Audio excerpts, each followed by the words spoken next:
on our new Twitch account. And improved. New and improved. We got merch. We have a Twitch account. We have a Twitch account. We have a new Twitter account too, y'all. True. I need to.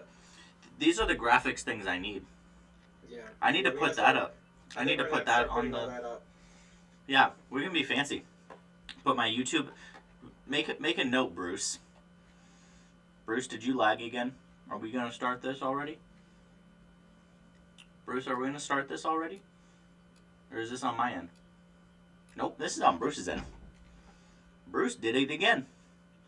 Ladies and gentlemen, I believe Bruce Males is lagging.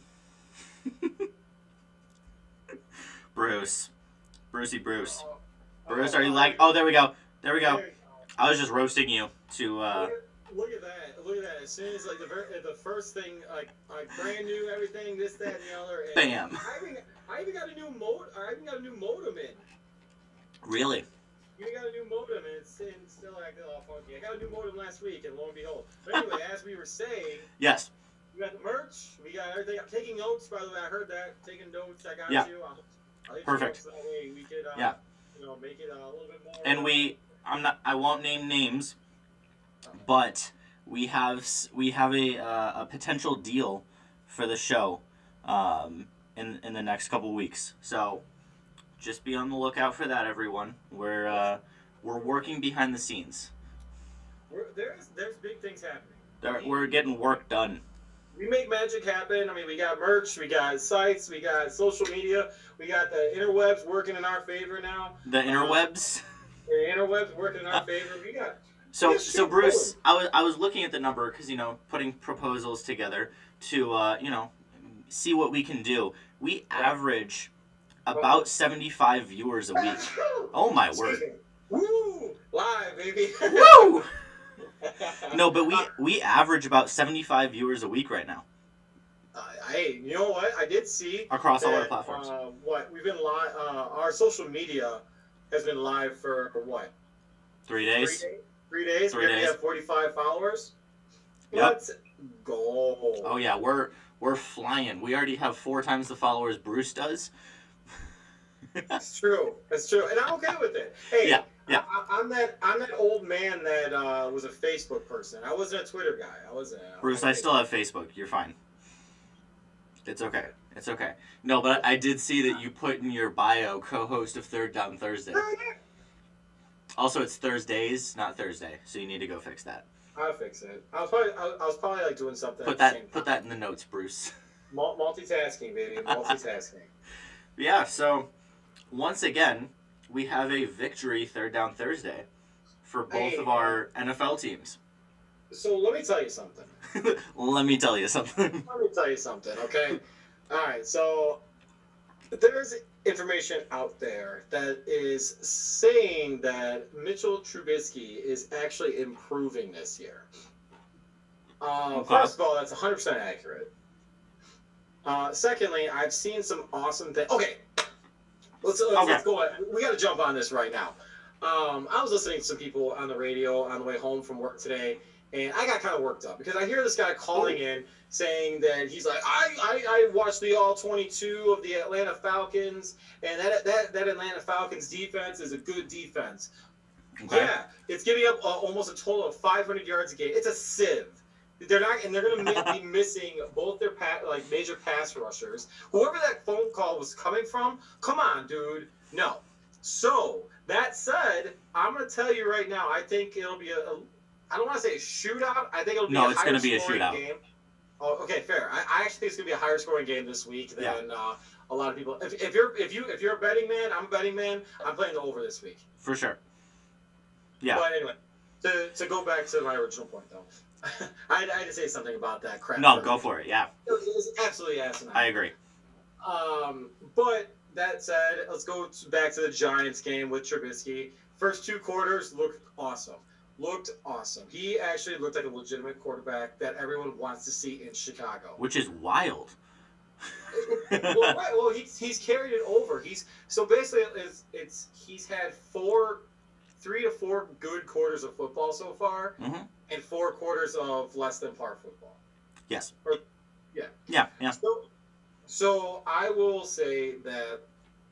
Also, I didn't like the play calling in the second half. Mind you, but I think Matt Nagy does a great job calling plays. He's done a great job calling running plays. The Bears are the most run heavy team in the NFL right now. Yep. And I love seeing that because that's what we want to see because your friend is the running game. Right. David Montgomery has actually played very, very well. That said, I think it's one thing that's going to help Trubisky because Trubisky's strengths are the play action and get his ass out of the pocket. Yep. Do that and you'll be successful. If he sits in the pocket and gets happy feet, it does not end well for Bears fans. But even outside of the pocket, especially in the last 2 quarters on Sunday, he did not look very good. No, and it just. And to be honest with you, I haven't seen the all 22. I did try to watch. I rewatched the broadcast of the game. Yeah. And what sucks about the broadcast is you can't see the route combinations that they're running and things like that. It just from a feeling standpoint, watching that game, you just felt like there was like just different play calling and different he was almost calling the game to not lose it. So here's what he was doing when Saquon went out.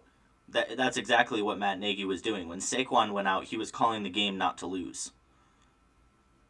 Because they had the lead, and he was like, just don't mess up, and we'll be fine. Don't give Daniel Jones a close opportunity now that he's lost Saquon and Sterling Shepard. Just don't give him the opportunity. And ultimately it worked, but that game, especially when the Giants lose Saquon and Sterling Shepard, that game shouldn't have been close to begin with. And the fact that it was that close with 2 major injuries, that is what would scare me if I were a Bears fan. I agree. It did scare me. I was a little. Man, the defense also I felt in that game kind of scared me a little too. Although that game was completely different too. Had Anthony Miller made that catch, and I'm gonna say it, that again elite throw.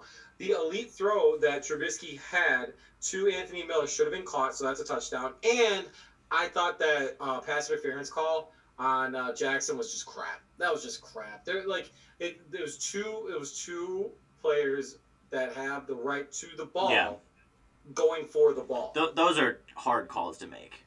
And I agree. Well, even from what I read earlier this week, I can't remember who wrote it, but they got a quote from the official, not the official, but the official said it to Eddie Jackson and the Bears. He's like, hey, my bad. Yeah. Yeah, damn right you're bad. If the Bears lose that game, that's fair. But in any case, we'll go back to what we did see. It was a very scary. It was a scary game for Bears fans because we're kind of now at a point where we're 2-0, but yes, and I was having some conversations on Twitter this weekend and early this week with Bears fans, and to be clear, you should be very pleased with the fact you're 2-0. Like, it's hard to start the season 2-0 in the NFL. However, you can still have valid concerns, especially when what I want to do is kind of look ahead at your schedule. I think the Falcons game is fairly a toss-up. So I'm gonna interject. Yeah. Sorry, buddy. I know I'm terrible at it. No. I do it a lot. Interject. Julio Jones is probably not going to play. Really? Yeah, he didn't have participation. I haven't looked today, but I know yesterday, which is traditionally the full practice days where you put in the game plan and everything like that. He did not practice. Both their tackles on the offensive line did not practice. They're going to be out. Their major edge rushers out. Again, that's a weak-ass defense. I don't think that... I don't remember what the line was, but... excuse me. While I think Ridley's a stud, I think Matty Ice, baby! Yep. I still think he does have some ability. Oh, some... Go ahead. Some ability? Do you know his stats so far this year? He's been right, but he's also throwing to 2 elite receivers. So yes, he's been a stud. So hold on, but what scares me? Here's the thing that scares me: since they are 0-2, they're a desperate football team. Mm-hmm. You know what desperate football teams do? They either come together or they fold. They do weird stuff. That's what they do. So you know what you got to do? Their confidence is already shaken, so you got to put a beat down on them right away. Yeah.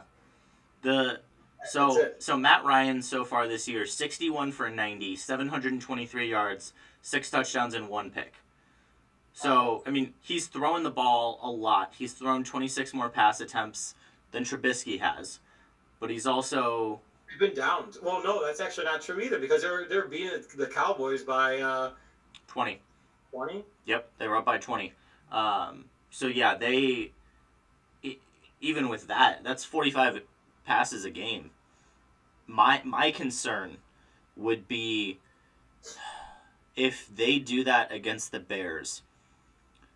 Obviously, you have the cover guys, but I don't know if you have the depth to go against that for an entire game. Because the Bears haven't gone against a 45 pass attempt team yet. So, I understand what you're saying, but that's fine. At the end of the day, especially against pass-heavy teams, what wins that is a defense that can rush the quarterback. And yeah. I personally think, which was great to see Robert Quinn back out there last week, and the fact that his very first play from the scrimmage harkened back to a lesser extent, but harkened back to when Khalil Mack came out and had a strip sack for a touchdown or strip sack right away against the Packers. So as soon as Quinn comes in, he gets a strip sack. And lo and behold, see who recovers that? Khalil Mack. Yep. So that I really think that they'll be fine with that regard, because any defensive back's best friend is a good pass rush. For sure. So and when you have your 2 tackles out and you have 2 backup tackles against one elite and what I'd say Hall of Fame outside linebacker / edge rusher, and another who had a ridiculously awesome year last year, and who is statistically a very good linebacker as well, or edge rusher as well. That's ridiculous. And then you have, in the middle, you have Akeem Hicks. Yeah. I would say the same as the first 2 games of the year, the Bears should win, but I would not at all be surprised if they get upset here. Which is funny because Power Index has them as the underdog. Right. Actually, it's funny, as I was right about to look up to see what the spread was for that game. Yeah, I don't know what the spread is, but the ESPN Power Index... Oh, I can look. Atlanta by 3, so it's even. Oh, it's even? Yeah, because it's Atlanta by 3, which is what they get for home field. So... over under 47.5, which I would smash the over. 47.5. Yes. I'd go over. Although, we'll give my prediction before. Well, the Falcons are 32 points per game, 39 allowed per game. So who have they played so far? They played the Cowboys last week, who they gave up a ridiculous, which is going to be great, by the way. So we got to talk. We got to talk about our guests real quick, or not now, but shortly. They played and then they played the Cowboys. Wait, who they played first? I'm sorry. The Cowboys and the Seahawks. Really, they put up that. Well, although the Seahawks secondary is a little. It wasn't the first week though. They got hurt the second week. Fair. Yeah, I don't know. So, I mean, they put up 25 on the Seahawks and 39 on the Cowboys. Yeah. So, if I were the Bears, those are 2 good teams. I would be scared. I would not take them lightly, even with... Because they had injured tackles against the Cowboys and the Seahawks, and they didn't have a problem. Yeah, but I don't think the Cowboys and the Seahawks have the Bears off or defensive line either. I mean, no... I love that side. I'm just more trying to remember. But still, I wouldn't put that much weight into 2 players when I think Calvin Ridley has an advantage on whoever you want to cover him. No, I disagree with that. Yeah. I don't think so. Yeah. I think he has an advantage over Jalen Johnson, but I don't think he has an advantage over Kyle Fuller. I'll say slight advantage. He has a huge size advantage over Kyle Fuller. Well, right. Well, I mean, most DBs are shorter than the receivers currently. Hold on. Sorry. So okay. So looking at it now, I'm sorry. I just found out. So the line opened at the Falcons at 3.5. Okay. So they're getting 0.5. Yeah. Yeah. I don't know. I'm heavily leaning the Bears in this one. My concern is the Falcons have been playing shootout games, and the Bears haven't. So, if you don't shut them down, so my concern is even if the Bears go up, Okay. the Falcons are built to come back from a very minuscule deficit because the Bears have won 2 4-point games. Right. The Falcons can score a touchdown in a heartbeat. And the Bears won those 2 4-point games against really bad teams. Right. And the Falcons have been close against 2 really good teams.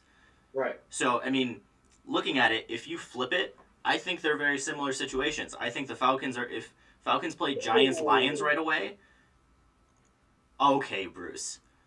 If the Falcons play Giants-Lions right away, they're 2-0. If the Bears play Dallas-Seattle right away, they lose both of those games. Fair. Okay, I see where you're at. I see where you're at, and I see what you're getting at. So my apologies. I think part of it is you need to look deeper than just the records. Falcons defense terrible. That's what she said. You're right. You're right. Continue. But no, you need to, because looking at it, yes, the Falcons defense is terrible, but the Bears offense, I'm not inherently worried. As you said, they don't game plan to go score a lot of points. They should. They can't right now. But right. Frankly, they don't have to either with the defense that they have. Right. But, again, you're basing that defense off of 2 games against the Giants, and then right. I didn't lie. So when the defense struggled last year against high power, high octane offenses, it for me that would be a concern. Well, struggling is a little bit of a harsh word, I think. Okay, I say struggle in a vacuum. Struggle to the point where your offense cannot put up enough points to win. It was a top 7 defense in the NFL still. Right, and the only reason that you were really good in 2018 was because Mitchell Trubisky was a little bit better, and the defense was a little bit better. Well, offensively, they were significantly better, I would say. But right, so they were matching. The defense was good enough to the point where the offense was. That's not equal right now. Well, right, I don't disagree with you. Yeah. I don't. I just like barbing back and forth with you. No, I know. Yeah. All right, so let's jump on this wagon now. So the Green Bay Packers looked actually really freaking good right now. Yes, and sir. I'll be through 2 games, and while it's a very small window that we've seen for the NFL this season, Aaron Rodgers looks like the single Aaron Rodgers of old. He does. I would say new and improved. I like him better. Fair, and you have said that. Yeah. Additionally, their defense has been surprising to an extent. Last week they played the Lions. I mean, that's just whatever. Yeah. Who was but their still, first week against? The Vikings. The Vikings. Okay, and I'm sorry, the Vikings look absolutely terrible. Oh, so I'm going to tell you right now that it was funny. Earlier this week, I was talking to a colleague of mine, and I was like, I actually picked the Packers to win the division, the Bears to get second, the Vikings third, and the Lions last. That prediction is looking pretty damn good right now. Yeah, it is. Well, yes, it's a very small window. I'm feeling pretty damn confident that it does not look bad at all. Right. That said, though, man, it might be a 2-team race in the NFC North this year, and I think the Bears are going to improve. And the Packers, dude, like Aaron Rodgers is an absolute elite, badass quarterback. And the offense as a whole. So, Devontae Adams, he tweaked his hamstring midway through the game. And you want to hear the conversation that Matt LaFleur had with Devontae Adams? It was the greatest thing I have ever heard. So, midway through the second quarter, Devontae tweaks his hamstring, comes out for a series. The Packers were, I want to say, down by 4 at that point. It was 17-13, something like that. I know they were down. Devontae Adams comes out. Matt LaFleur looks at him. He said, "Can you play?" And Devontae goes, "Yeah." He looks at him. He says, "Wait till after halftime. I have a feeling we're not going to need you." Interesting. And then the Lions. Right, but they were down, and the Lions' offense had looked very good. Right at that point, Packers score. Lions have their miserable attempt at a drive right by their goal line. Packers score again right before halftime, get the ball after the half, and Aaron Jones runs for 75 yards for a touchdown. And they're up big. So my thing is, we have an elite quarterback. We have an elite wide receiver who, even after barely playing, is still the number 2 fantasy wide receiver because he put up such ridiculous numbers in the first week. I don't know if you've seen some of the routes that Devontae Adams has run on corners. I haven't been able to look at it yet. He gave Jeff Okuda a nice little inauguration into the NFL and just made him look like an idiot. Welcome to the NFL. Welcome to the NFL. Here's the best route running wide receiver in the NFL. He made you look like an idiot. Wow, you actually would say he's the best route runner in the NFL. For sure. I don't know who would be better. If you show me Michael Thomas, he is physically dominant.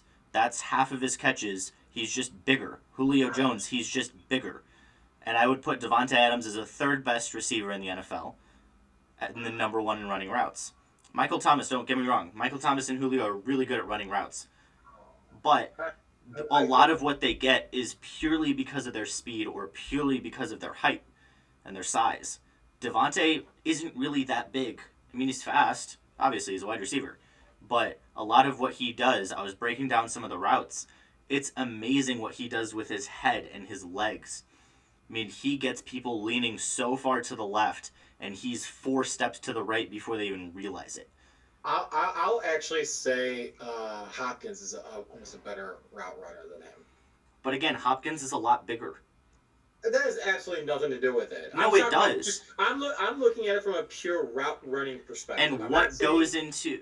And size helps you with running routes because they have to play you differently, Bruce. When you have a 6'1" Devontae Adams on a 6'1" corner, they don't have to play you the same way as if you're 6'4". Yeah, but creating separation is creating separation. It's not going to matter. And it's a lot easier to create separation when you have extra length all over. And not only that, but you also have to consider the fact that you're playing... Did you play football? No. All right, then. So... And what does that have to do with anything? That doesn't... Does that mean I can't break down a route? No, I'm messing with you. No, but no, honestly though, I'm not taking him out of the equation at all. However, I would view him in the top 10, top five. Yeah, I mean, he's for sure top 5. But again, when you look at it, especially now with Saquon, so last year I think Aaron Jones should have been first team All Pro over Christian McCaffrey. Okay. So if you look at it that way, especially right now through the first 2 weeks of the season, we have one of the best quarterbacks, one of the best running backs, one of the best wide receivers. When you have those 3, I don't care who the rest of the people are on my team.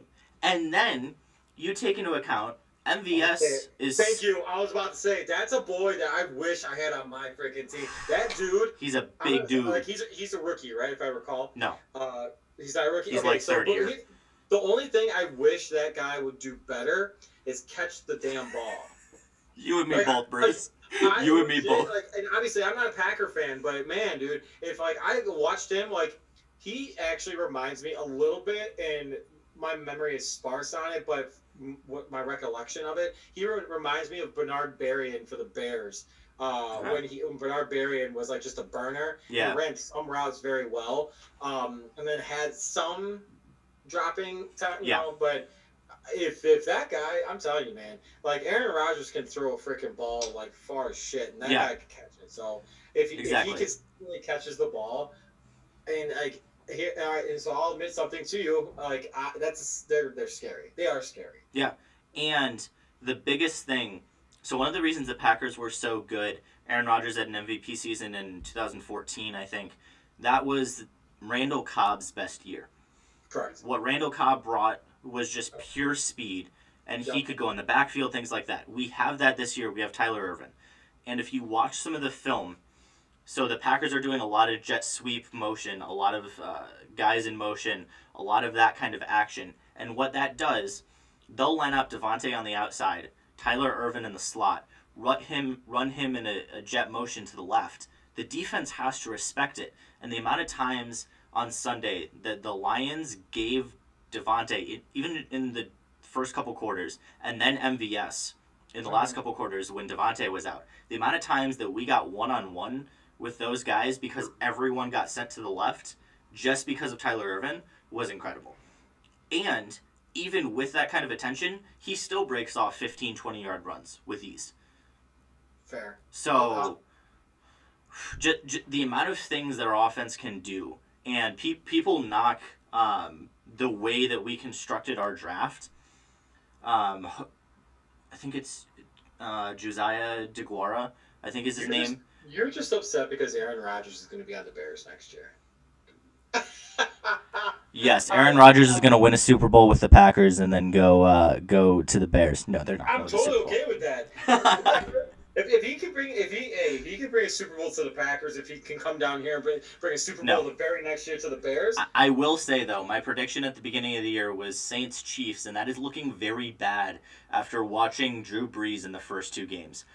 Boy, does he look old. He does. I'm sorry. And Tom Brady has looked old too. He looked better last week. He still looked old though. You were watching 2 40-year-old quarterbacks go at it week 1, so it was. Oh man! But all right, so real quick, I'm gonna change the subject. If you don't mind. Go for it. Bears. So guys, just so you know, to everyone watching right now, apologies, we will not have Rob on tonight. He had another obligation that he had to get to. Obviously, way better than our little rinky-dink get together right here. So we will not be talking completely about the Chicago Bulls as much as I want to. I'm sure we'll touch base on it, but. Yeah, he's unfortunately not going to join us tonight. So that said, MJ was able to get a great get, former NFL quarterback for America's team. Yes, sir. The Dallas Cowboys. MJ, if you would like to introduce our next guest, that'd be awesome. Yes, so I'm pulling up his little Wikipedia page here. So that's a source that you want to use. Well. The fact that he has a Wikipedia page, I think, means something. Hey, we can make a Wikipedia page for our show if we wanted to. Really? Yeah, Wikipedia is like anyone can contribute to. Not anymore. It used to be, not anymore. No, it's censored now. No shit. Oh, anyway, yeah, because like the Roofnet Odor thing with Jose Bautista, people were saying that Roofnet Odor was Jose Bautista's dad. What? Yeah, but anyway, Rudy Carpenter was a professional quarterback for, let's see. What What do you want? I'm sorry. Bruce, listen to me. He was a professional quarterback. What else do you want me to say? That is funny, though. You want to introduce him? No, please. Okay. Please. So Rudy was a quarterback. He was drafted by the Dallas Cowboys, spent a little bit of time with the Buccaneers, went back to the Cowboys, spent some time with the Kansas City Chiefs, was his last stint in the NFL, and then he signed with the BC Lions, which I believe are a Canadian football team. So he has been all over the place. I've interviewed him before for my podcast, so he should be coming on here soon in a little bit, but that's what we can be expecting. He actually, he was a former number 12 quarterback for the Tampa Bay Buccaneers, too. Oh. So it must be the number. His number got stolen. It must be the number. We gotta ask him about that. Be like, Rudy. So did Tom have to ask your? I'm totally gonna ask him. He's gonna be like, all right, who is this guy? who is this guy? Well, he also does. Though, it will be nice to ask him though about. I don't know if he watches the Bears very much, but I think some of the viewing audience that watches on my end, yes, would love to hear his take on Mitchell Trubisky. Professional take on Trubisky. He does quarterback coaching as well. Oh, that'd be great. See, I believe, if I remember correctly, I believe he coached. He's done some work with Jameis Winston. I forget off the top of my head everybody else that he's done work for. So it's actually pretty funny. So I'm totally gonna call her out on it. So because we changed our platform type Yeah. with like we have a centralized location for our show now. People are chatting, which I know you can see. Yes. I need to pull up my other monitor. I still need to do it. But Get it hooked up. I'm sorry. Get it hooked up. No, I know. Believe me, I know. I want to. I keep forgetting to get the adapter for the HDMI cable so I can do it. But anyway, my love you, babe. She's like, who is this person that's like because someone I guess commented. I won't say their username, but someone's like, you need to host this channel on your own. Yeah. 100% did not know that you were streaming because I couldn't find it. It was probably one of your people. It's Paige. Oh, it was. You're like, I don't want to say it's Paige. I didn't know. That's great. Oh, there we go.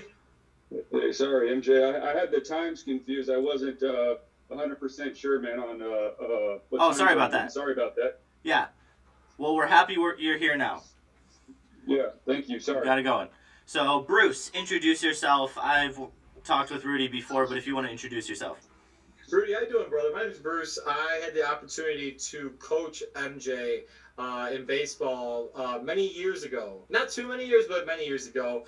And he recalled me doing my own sports podcast from just like bullshit conversations that we had when I was coaching. And he's like, hey, would you want to help me out? And plus, it was me just being like, hey, if you want me to help you out, I'll help you out too. And lo and behold, here I am, and having an opportunity to talk to you, sir. So, how you doing? I'm good. Thanks for having me on. Hopefully it's not too loud. Just so you guys know, I got my little kids with me, so I'll do my best to try to be as quiet as I can. But they're 2.5 and 7 months old, so good luck. I only have so much control. Yeah, fair. Don't worry about it. My wife should be here in a minute to take me. That's okay. Bruce has got his dogs. I live in a college dorm, so there's people making noise all the time. Don't worry about it. We're good. Yeah. All right. No worries. So Bruce, you have your question, and I think that's the best way to start. Fair. I'm tossing you right in, Rudy. I apologize, man. Well, first of all, please, if you could introduce yourself to our audience and let them know who you are and what you've done in the past and what you're currently doing. Yeah, my name's Rudy Carpenter. I played quarterback at Arizona State University. Was fortunate to, basically be a 4-year starter there. I had a lot of, great experiences there. I think the thing that I'm probably most proud of about that experience was once I became a starter, I never missed a start, and I think I still have the start streak record in the Pac-12, or at least at Arizona State. So something I'm proud of. After that, I went and played in the NFL. With the Dallas Cowboys, Tampa Bay Buccaneers, and then back with the Dallas Cowboys, and ultimately knew that my physical talent was just average and probably wasn't going to be able to play in the NFL for 10 plus years, and knew I probably was going to be a coach. But when I kind of understood the time commitment, a little bit hard, so I decided to coach quarterbacks, and that's what I'm doing now. I coach a lot of quarterbacks, but I also recently started a management company that's really what I would call a player-centric management company that's essentially trying to change the way that players view their agents and what their agents do for them, and really how they're managed, not only from a football standpoint, a post-career standpoint, a benefits standpoint, but also a financial standpoint. And so I guess the idea is to help players maximize their earning potential while keeping all of the money that they've made, and not, number one, being fiscally irresponsible, and two, paying a bunch of people they didn't do anything to deserve to make that money. So it's been an interesting business, and it's been going good. That's awesome. It sounds like it's something that's very empowering to the players that you're helping out. So whenever you can give the opportunity to help someone like that, that's awesome. So kudos to you, sir. Kudos to you.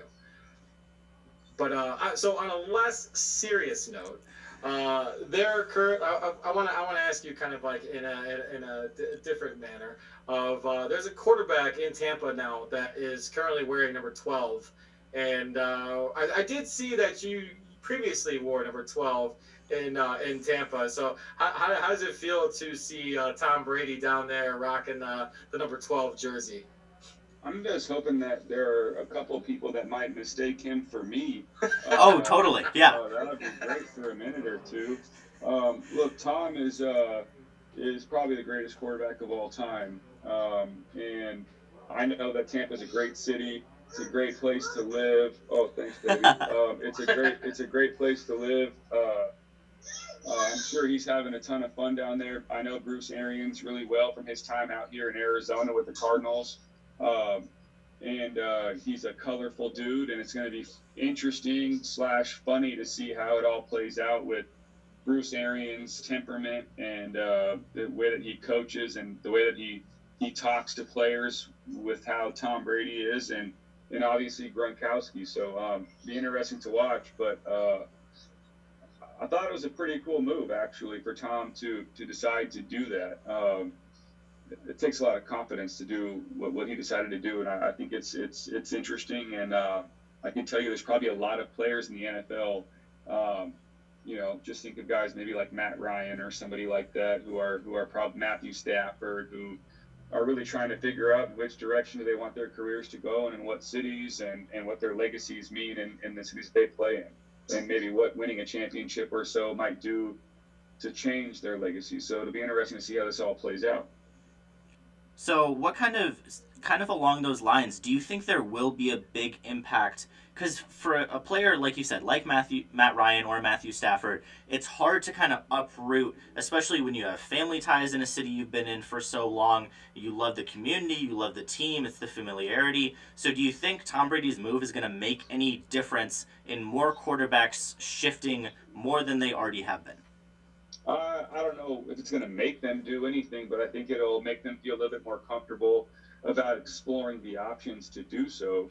But I mean, look, let's also be real and understand that very few quarterbacks or players in general ever given that type of opportunity to control where they want to go. I mean, you can look at Cam Newton.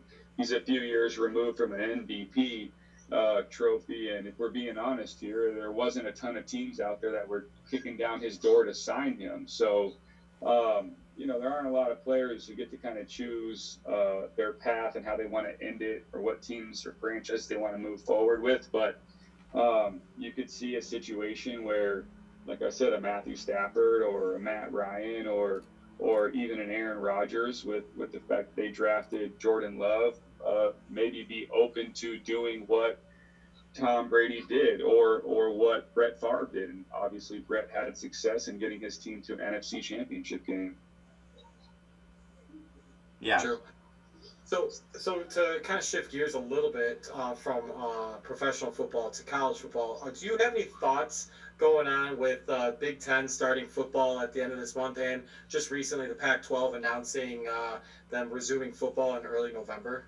Yeah, I do. I just, I for the past few months, I've been saying I just can't wait for November 3rd to get here so we can be done with this scam. Now, you guys and your listeners might disagree because of science.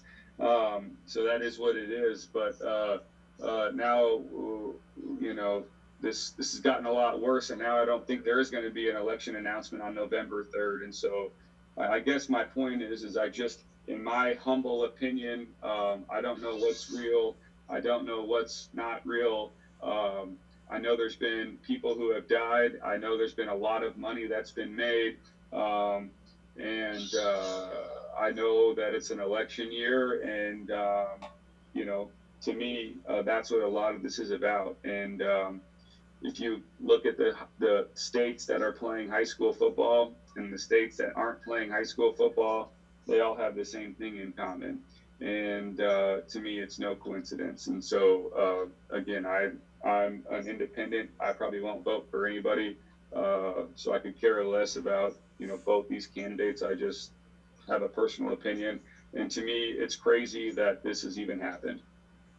So, are you surprised that the Pac-12 and Big Ten initially said we're not going to play, and then changed their mind once they saw Week 1 everybody playing and they weren't involved? I not surprised that there were conferences that would question playing. Kevin Warren is somebody who I'm familiar with, very familiar with, and in my view, he's a guy that I think his name will be in play at some point over the next decade or so as a possible NFL commissioner. And that's just my opinion, and I think it's an educated one. And so to me, this is a great opportunity for Kevin Warren to get on a national stage. I always felt like the SEC and the ACC were going to play, and the Big 12 were going to play just simply based on their location in the country and where they are on the map, and kind of what else goes along with that. The Big 10 to me was interesting because it's a different dynamic up there. And it's also a different dynamic up there from a political standpoint. So it didn't surprise me. But when I started to see the immediate reaction from parents, the immediate reaction from players and coaches, even some athletic directors, but also saw that people were forging ahead with possible lawsuits and things like that, it didn't surprise me that the Big Ten decided to go ahead and play or try to figure out a path forward. To be honest with you, the Pac-12 to me was never a surprise. I'll be more surprised if they decide to actually play. I know there was a meeting today and a decision that came down. I don't think it means anything. I still think there's a long ways to go before they can actually get something figured out. But what I do know, sorry to be long-winded, is, I know quite a few people, and I was the one that broke the story about the Pac-12 players threatening to boycott. Yeah. And I still think that's a massive part of the thinking here with Larry Scott and the Pac-12. Number one, I believe they have an insurance policy for if they don't play a season this year. Number two, the Pac-12 understands that the Pac-12 players want to be treated like professional athletes. Correct. And they made that clear with their boycott threats. And so if you have students who are doing at-home learning, if you have students who are not on campus, if you have students who are being quarantined, if you have students who you've essentially said, hey, it's not safe to hold in-person classes on this campus, and then all of a sudden you're Stanford, you're Cal, you're UCLA, the three main schools who have the biggest roadblocks, and they put up their own roadblocks. I think they understand that the moment they make concessions and decide to play, that's them admitting that they treat athletes differently. Right. And so they could be in for a bigger fight with that. I think the SEC looks at it and says, what the hell do we care? We've been paying athletes since the beginning of time. So whatever, if we're being, You're right. in my opinion. So, to me, it's interesting. And the other thing is I don't believe the Pac-12, and I think they're going to have a hard time because I have literally not seen any coaches come out and do anything as far as protesting or going in the streets or tweeting or going on TV saying we want to play. They've literally all been in lockstep, with Larry Scott and the Pac-12 office. And so, go ahead, Bruce. No, I was going to say, so again, they just announced 40 minutes ago that the Pac-12 was going to play and open the season November 6th.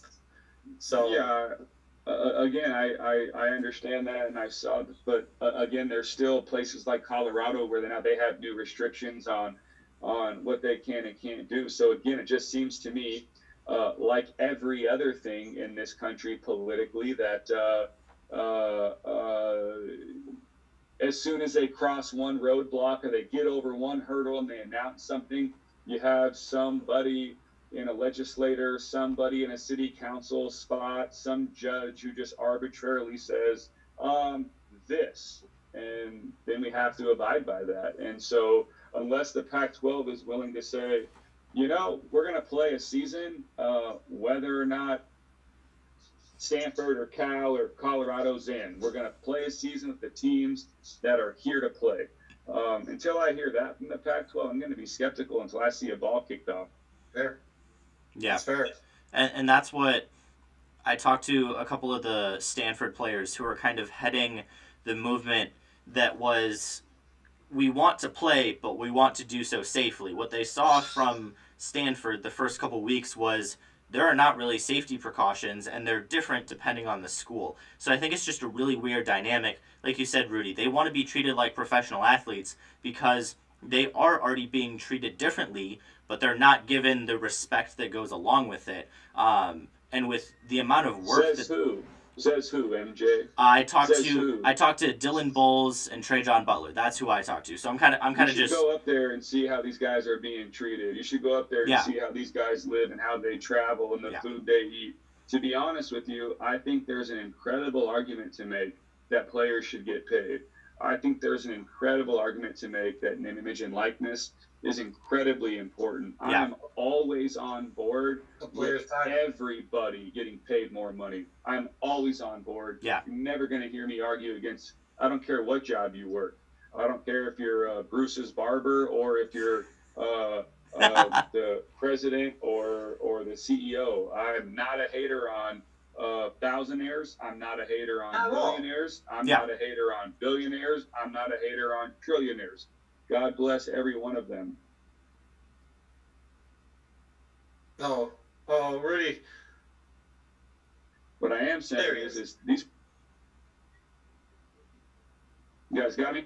Yep. I guess what I'm saying is I would suggest that all of these players are much safer on campus and. Yes. I agree with that. 100%. Where else they could possibly be. Yeah, that is a good point, and I've experienced that. Me being in college right now, I've experienced okay, it may not be the experience that we wanted, or for an athlete, it may not be the athletic experience that they were expecting. But then when you go home or you go to a place where it's not as controlled, it was amazing to me. Like I drove down to Texas this weekend, and just depending on where you are, the different regulations and just the different rules are incredible. So you're absolutely right there, Rudy. That is probably the best environment that they could be in for sure.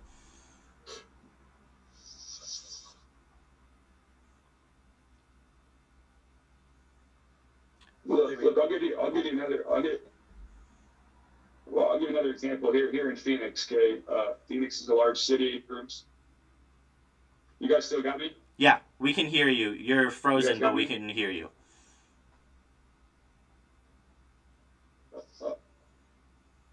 Okay, I'm sorry. I don't know what's going on. That's okay. Look, here in Phoenix, our parks are closed, bathrooms are closed. But if you go 4 streets down in Scottsdale, you have your bathrooms and parks open. So yeah, the rules make this thing really tough, and I guess that's all I'm getting at is we don't know what it's going to look like. Yeah, it is rough. Rudy, something I did want to talk to you about is the quarterback coaching you have done. You guys got me? Let me know if this is better. Yeah, I think we can hear you, Bruce. Yeah, I can hear him fine. Okay. But no, Rudy, I wanted to talk to you about the quarterback coaching that you've done and the work there. And you said you wanted to be a coach from the time you spent in the NFL. So if you could detail with us a little bit more about, since you stopped playing yourself, what kind of quarterback coaching you have done, who you've worked with, things like that. Yeah, I mean, I train a lot of high school kids, a lot of college players, a lot of NFL players. Some of the NFL players you guys may know, Ryan Finley from the Cincinnati Bengals, Brad Kaya, got drafted by the Detroit Lions, Ryan Griffin, he's a backup in Tampa Bay, and then Kurt Bankert, also a backup with the Atlanta Falcons. In college, I got a lot of kids that I've been super fortunate to work with, and I'll really just talk about the Pac-12. But at Washington State University, you got a kid named Gunnar Cruz, guy I've been working with for a long time. University of Utah, Cameron Rising, he actually went to my high school as well. And then you look at UCLA, Chase Artopius, he's a backup quarterback there.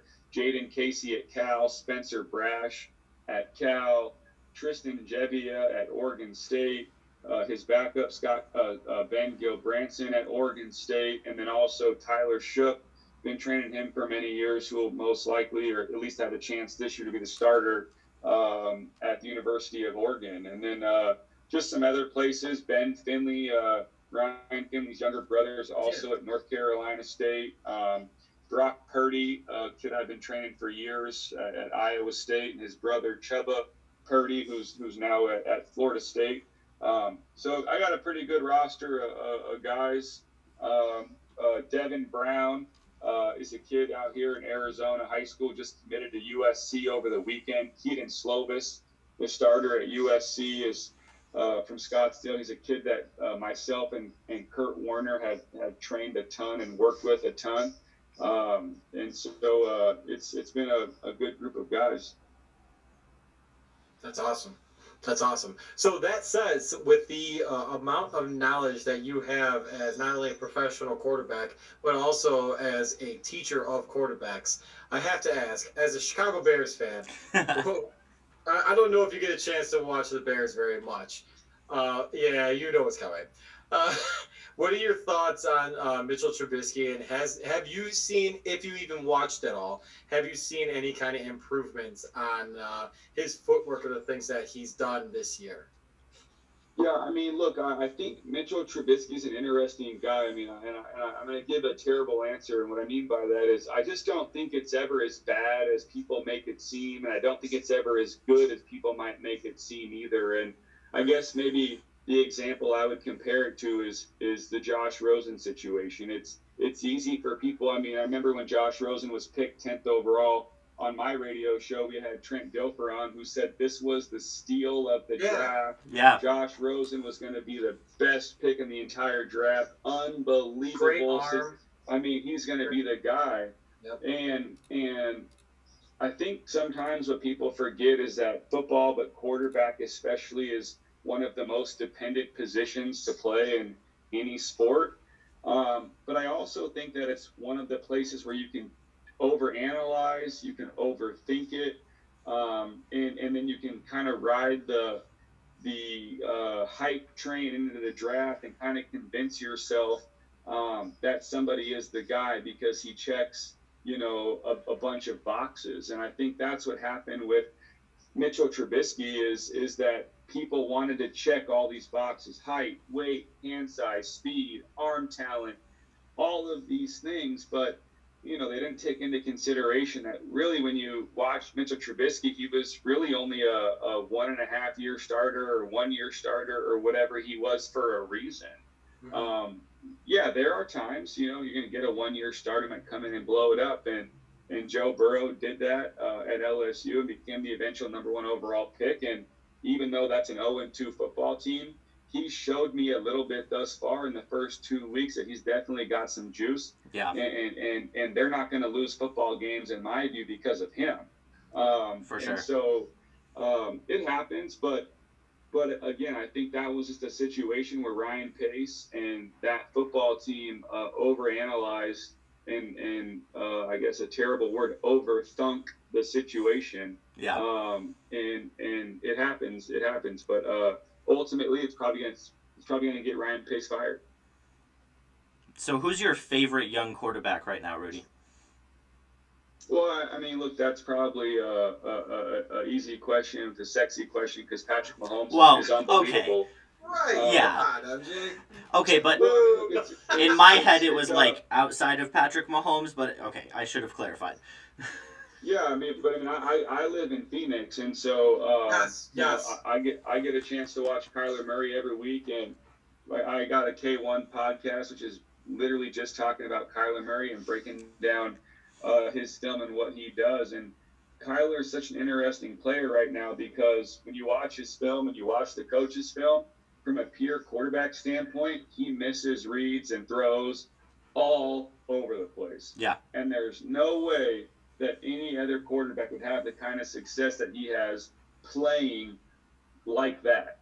True. But it just goes to show how special he is physically and how amazing he is of an athlete and an improviser, because there's so many times where he just misses easy throws or easy reads or easy opportunities for completions. He holds the ball, he scrambles, he moves, and then makes an incredible play, which are all positive. Now, on the flip side, last year he would do that, and he would take a lot of negative plays, a lot of sacks, sack fumbles, and turnovers. And this year, so far, he's been able to avoid that to a certain extent. They're still giving up some sacks, but he's been able to avoid the big negative plays. I also think in week 1, I think he had 14 rush attempts, and on those 14, 13 of those rush attempts, he either got out of bounds or slid before he got hit. So he just didn't take any punishment.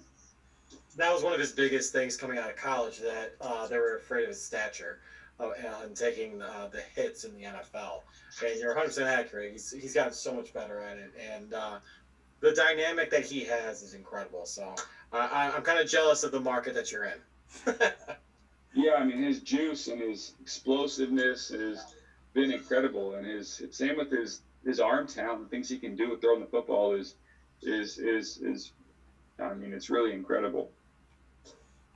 Yeah, the one thing coming out of college, everybody said, okay, he's really athletic, he's really fast, and I loved him coming out of college. I'm an A's fan. I cover the A's, so I'm slightly salty that he picked football. But I don't blame him at all. The earning potential in football is way better. He knew how good he was. I don't blame him at all. But even coming out of college, a lot of people said, okay, he was fast at Oklahoma, but he's not going to be able to turn the corner in the NFL. And some of the plays that he's made with his legs, I really hope, and I'm sure this is an obvious comparison, but I hope that he can turn into a Russell Wilson, because that it's a similar body type. I think he's a much better runner than Russell Wilson ever was. I just hope he can match him in the arm. He has the arm talent. It's just like you were saying, Rudy, the reads and things like that. If he can match it on the mental side, he's going to be incredible. Yeah, I mean, there's obviously no question about that. And I think people have been trying to figure out, through 2 weeks, why we do this, I don't know. But who's the MVP? And I think Kyler's gotten a lot of talk, and it's staggering to me that he's gotten even any talk. And I'm not hating on the guy, but I'm like, do people understand that Russell Wilson has 9 touchdown passes and 1 interception in 2 weeks? He's 11 incompletions. He's thrown for like 615 yards or something like that. He's got an unbelievable quarterback rating. I mean, Kyler Murray has 2 touchdown passes and 2 touchdowns. Yes, he's got some rushing touchdowns that have been great, but I mean, come on, what Russell Wilson is doing right now is like incredible, and what even Aaron Rodgers, I mean, he's got it's incredible, and I'm literally not taking anything away from Kyler. He's been amazing, but I just don't know that Russell Wilson ever gets the respect that he deserves. He does not. Yeah, he really is incredible. I thought he should have been in the running more so than he was last year for MVP too. No question. I mean, he'll be in the conversation. Yeah. So, Rudy, last question I have for you before we let you go. I'm going to put you on the spot a little bit. Give me an NFL Super Bowl prediction from AFC and NFC, and then give me your champion. Since we like overreacting through 2 weeks, so let's overreact a little bit. Give me your predictions. I still think that the team out of the AFC is going to be the Kansas City Chiefs. I mean, if they can stay healthy, they're just good. They're just clicking right now. They're just playing, so well. And the NFC is just really tough. I don't like the way Tampa looks right now. I don't think they're ever going to get it figured out. I think they're going to be a good football team. I think they might be a playoff team, but I just don't think they're a Super Bowl contender. I don't like the way the New Orleans Saints look right now. And to me, I just think that the NFC Super Bowl team, I think, has a chance to come out of the NFC West. But the 49ers just got completely decimated. So I don't know. I'm going to go with the Chiefs, Seahawks, and okay. We'll see. I like it. Yeah, I mean, I can't disagree with that at all. The the Seahawks have looked amazing. Obviously, if you have Patrick Mahomes, you're the favorite to win wherever you are. Unless that team got decimated by injuries the way that the 49ers did last week, they have to be the favorite. As a Packers fan, I'd like to think the Packers, but the Seahawks have always had our number, so if Russell Wilson is there, I'm terrified. Yeah, it'll be an interesting season, that's for sure. There's a lot of different weird things going on. So it's going to be, to me, this season and then this last year's draft is a good indicator for fans on which organizations are organized and which ones aren't. Yeah. True. We might, and we're also getting a potential AFC Championship preview this weekend. Monday night. With Baltimore and the Chiefs going at it. So that'll be kind of fun. Yep. Baltimore's a team that always has a chance because they're not going to turn the ball over because they run it so well. So they're always going to have a shot. Yeah, very very good offense, very well coached. I agree. Yeah. Well, Rudy, thank you very much for doing this on such short notice. I appreciate that. Always good to talk to you. So thank you very much for coming on the show. We've loved talking to you. All right, guys. Thanks for having me on, man. See you later. Yeah, Rudy, thanks, man. Appreciate it. Talk to you later. Yep. Perfect. There we go. Are we still on? I don't think so.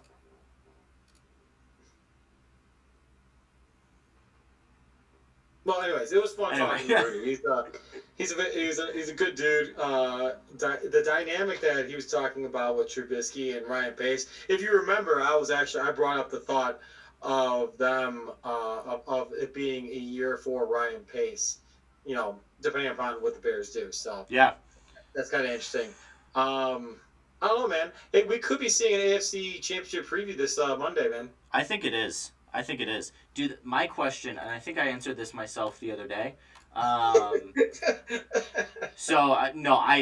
have a bad memory. It's fine. My question was, do the Packers play the Seahawks at all this year? Because I think that'll be the NFC Championship preview if it does happen. But I don't think they do. No, they do not. Thank goodness.